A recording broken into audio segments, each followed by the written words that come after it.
Yo, bu kasal-pasaling bormi? Aka, bo'lmaydi-ku. Ertaga sen bilan suvchilikka borib kelamiz, xo'pmi? O'g'lim, Toshning mashi do'maganmi? Ha, Mashidom 5-etaj, 90-kvartira dedi. Ha yo'q, ha yur bo'lmasam. Shuymi?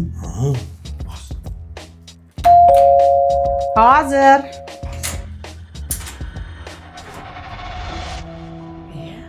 Abduxoliq aka. Iye, go'zal, sanmisan?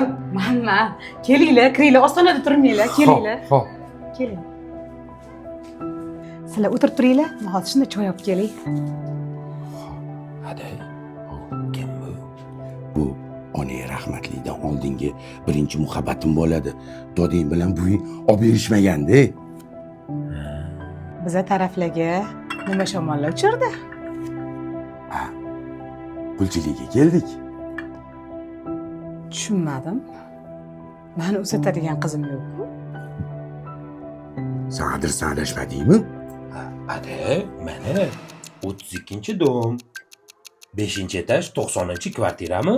Abduxoliq aka, siz bilan taqdirimiz bo'lmagandan keyin o'sha paytda men turmushga chiqib ketdim. 1 yildan keyin xo'jayinim avtohalokatdan olamdan o'tib qoldilar. O'rtada farzandimiz ham bo'lmadi. Shundan keyin turmush ham qilmadim. Mana yuribman. A unda jiyaning bordir. Jasur, rasmni Go'zal opangga ko'rsat. Mana bu bolani tanimaysizmi? Donor akam-ku. Nima? Hayat şaşırtır hep zaten. Ben gittim ben